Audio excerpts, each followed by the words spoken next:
Nominating justices to the U.S. Supreme Court is one of a president's most important constitutional responsibilities. It is spelled out clearly in Article 2 of our founding document, the U.S. Constitution, and it's happened over 100 times in our country's history.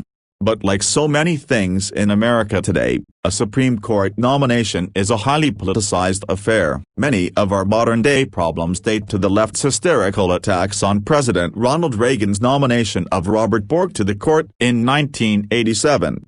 They've only intensified since.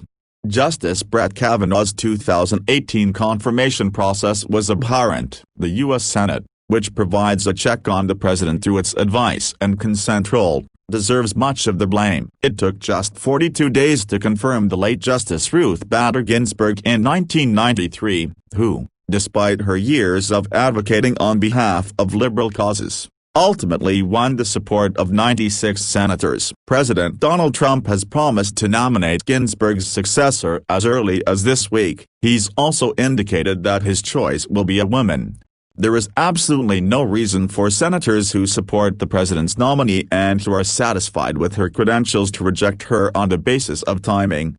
When President Trump nominates his candidate this week, he will join 22 former presidents in making an election year nomination. The Constitution confers the power to confirm Supreme Court nominees to the Senate, and they should base their determination on the suitability of the nominee rather than disabuse themselves of their constitutional authority.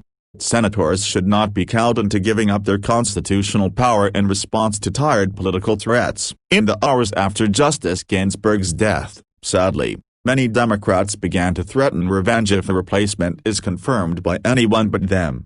They've threatened to pack the court with several new Supreme Court seats if they win the majority in the Senate, keep the House and win the presidency. They've also implicitly threatened continued violence and civil unrest in American cities if another Trump nominee is put on the court. Senators must not give in to these threats. They are an anathema to our very system of representative democracy. And, as history shows, appeasement only makes tyrants more aggressive. It is Trump's prerogative, just as it was President Barack Obama's before him, to nominate whomever he wishes. Fortunately, as we near the opening of the Supreme Court's next term, he's prepared to move swiftly. That's because Trump, unlike his predecessors, has taken the unprecedented step of releasing a list of people he would choose from prior to each nomination. It has proven to be the most transparent nominating process in American history. He added to his list earlier this month and included the names of several well-qualified individuals recommended by my colleagues at the Heritage Foundation.